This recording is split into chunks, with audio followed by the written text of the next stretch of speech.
Complete Solutions Limited forfeited 500 equity share of ₹100 each. 500 equity shares जब्त करते हैं at the rate of 100 each, 100 रुपए का एक शेयर है। फिर At 10% premium on which allotment money of ₹80. 10% premium बताओ, 100 रुपए का 10% कितना होगा? 10। इसका मतलब 10 रुपए प्रीमियम की अमाउंट है।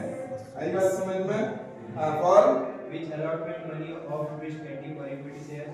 अलॉटमेंट मनी ऑफ 30 पर equity share Including premium. Including premium भी है इसमें, यानी ये कितना है? 20 प्लस 10 30। आई बात समझ में? आगे And first call of ₹80 per equity shares were not received. First call of 30 पर शेयर वाज नॉट रिसीव्ड। इसका मतलब एप्लीकेशन कितने की रिसीव्ड होगी?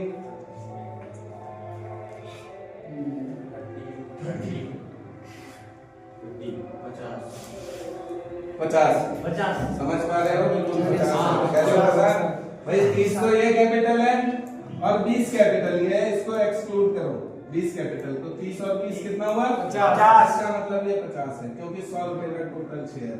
आई बात समझ में? 100 रुपए का शेयर है, 50 हुआ है तो 50 ही है। आई बात समझ में? भाई चील कब्बे की नजर रखना, जरा सा इशारा भटका नहीं, तुम्हारा क्वेश्चन लटका नहीं है।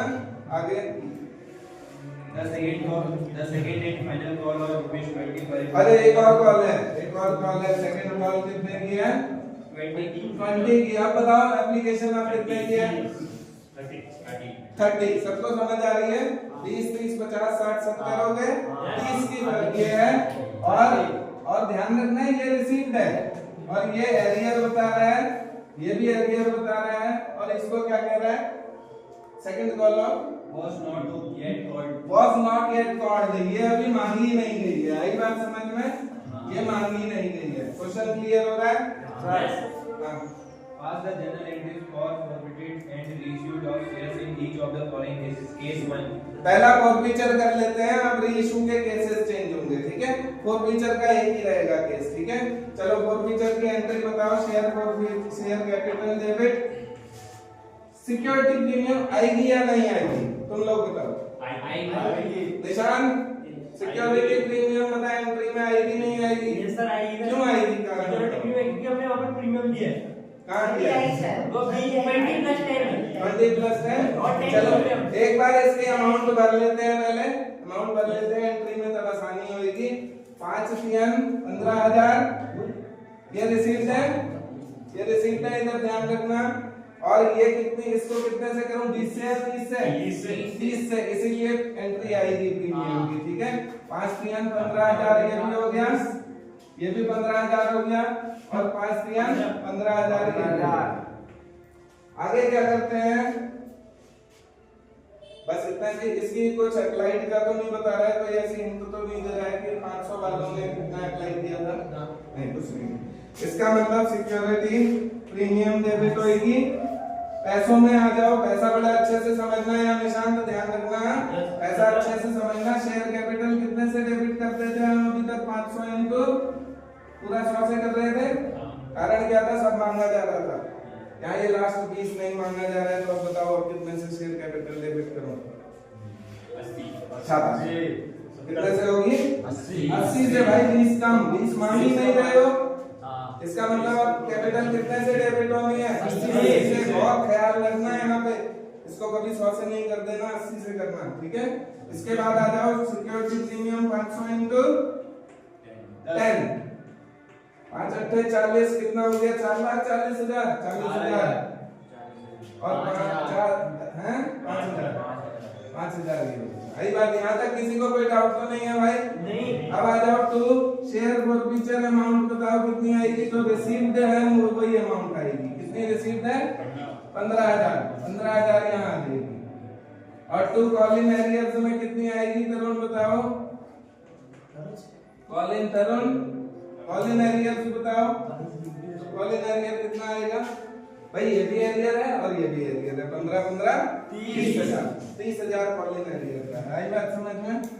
देख लो टोटल अगर मैच हो गया है तो, नहीं हुआ है तो बताओ। सही है। मैच पक्का हो गया।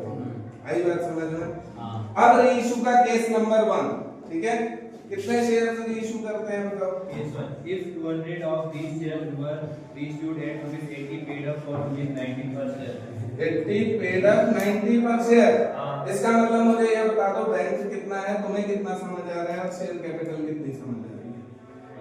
क्या कह रहा है ये भी मैं बोलता हूँ, 80 पेड अप 80 दे दिए और 90 पर, ऐसा कह रहा है। तो बताओ बैंक कितना है और शेयर कैपिटल कितनी है?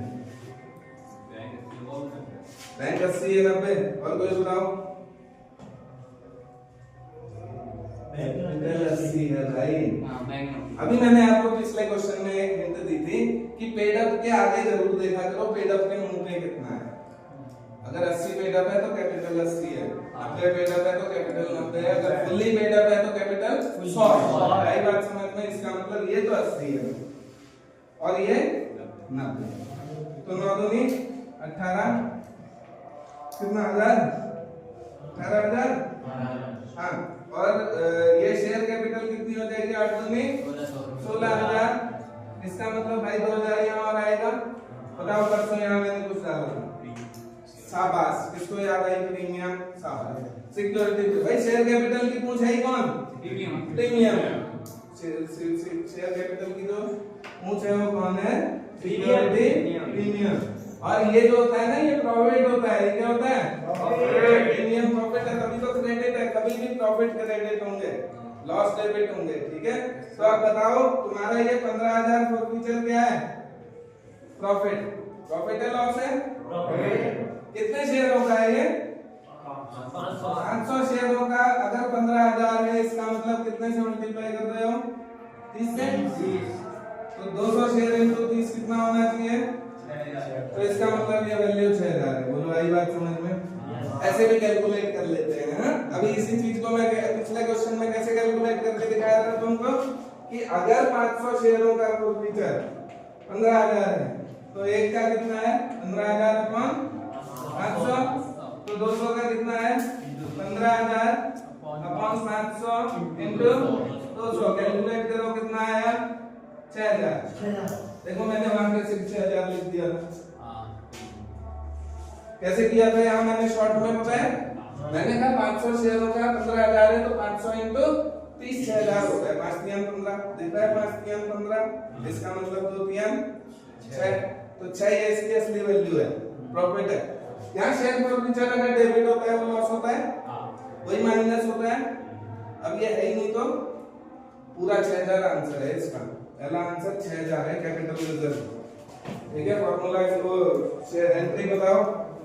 हाँ 6,000 share forfeiture account debit to capital reserve 6,000। Case number 1 share forfeiture debit to capital reserve 6,000।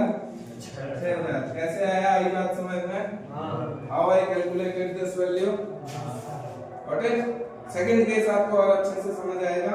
Second case में बताओ क्या कहते हैं। फर्स्ट एंट्री ऐसी रहेगी, ये रीइशू की और कैपिटल रिजर्व चेंज होएगा। एक अमाउंट चेंज होएगी सेकंड में और एक इसमें चेंज आ सकता है। ठीक है? बताओ चलो case number 2। If 200 of these shares were issued at rupees 80 paid up for rupees 80 per share. 80 paid up 80 per share. For 80 पर शेयर। इसका मतलब अब ये भी नहीं है। आई बात समझ में? अब पे 200 ही शेयर है तो 500 शेयरों का 15,000 तो 200 शेयरों का। और यहाँ शेयर फॉरफीचर बताओ डेबिट कुछ होगा? 80 ये डेबिट है, 80 ये क्रेडिट है। कुछ है डेबिट यहाँ पे? जीरो डेबिट है ना? 6,000। इसका भी आंसर 6,000। केस नंबर 2 का भी आंसर कितना है? 6,000। बोलो आई बात समझ में? कार्तिक समझ आ रहा है? क्लियर हो रहा है? नेक्स्ट केस नंबर 3 बताओ। If 200 of these shares were issued at rupees 80 paid up for rupees 70 per share. 80 paid up for rupees 70 पर शेयर। अब 10 आ गया क्या? शेयर फॉरफीचर 10 क्या आ गया? और 200 इंटू 10 कितना हुआ? 2,000। बस 6,000 में से 2,000 घटाओ कितना आया? 4,000 आंसर है तीसरा। देखो 4000 आंसर है तीसरा। भाई बात समझ में? वहीं से बाकी सब सेम रहेगा, वहीं से आंसर कैलकुलेट होगा। अब तुम्हें समझ आने लग रही होगी मेरे ख्याल से, थोड़ी थोड़ी बात है शेयर्स की। Next case, If 200 of these shares were issued at rupees 80 paid up for rupees 50 per share. 80 paid up for rupees 50 per share. Now 30 3 दूना 6000, 6 minus 6 0 answer, nil answer. Next case nil answer. आई बात समझ में? Clear हो रहा है आप लोगों को? किसी को कोई डाउट है तो भाई वहीं रोक के कहना, वहीं डिस्कस करेंगे, ठीक है? जब निकल जाए तो बात नहीं होती है। जी sir. Next, If 200 of these shares were issued at rupees 70 per share as fully paid up. 70 पर शेयर फुली पेड अप यानी 100 रुपया। इसको ये बात समझ आ गई कि पेड अप के मुंह पे रखा है वो कैपिटल है, उससे गड़बड़ नहीं होती है, ठीक है? बस तुम्हें पेड अप को पकड़ना है। पेड अप क्या है? पेड अप को कैपिटल में डालो, बाकी दूसरी अमाउंट बैंक की है। आई बात समझ में?